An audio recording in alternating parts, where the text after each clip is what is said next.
मोतिहारी में देवे की चौकिया में चले केसरिया के कल तोरा लहंगा में हली।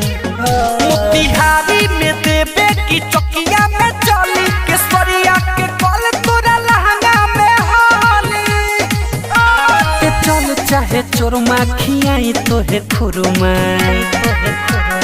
चल चाहे चोरमा खियाई तोहे खुरमा सखपुरवा के कल तोरा लहंगा में हले।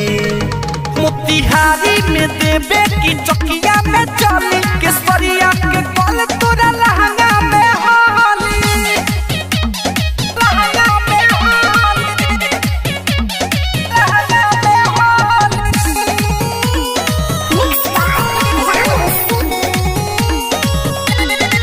बोका में श्रीपुर हवे बढ़िया माता फेनहारा देवे नमरिया।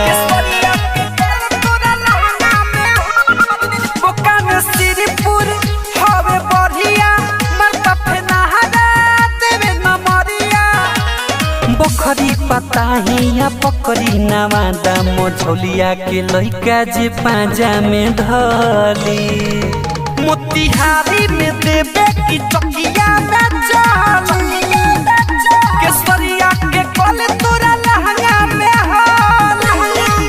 मोतिहारी में देवे की चौकिया में चली केसरिया के कल तोरा लहंगा में हली। लहंगा में हली, लहंगा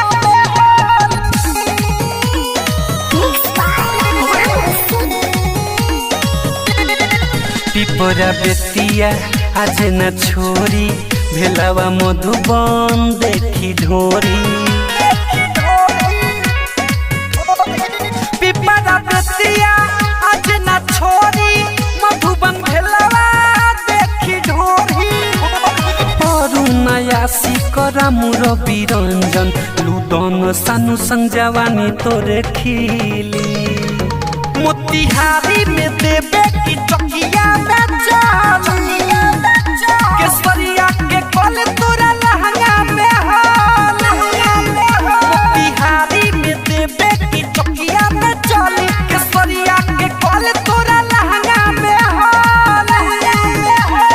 मां मनोकामना रिकॉर्डिंग स्टूडियो बकरी बाजार चकिया। Mobile number 8825156667।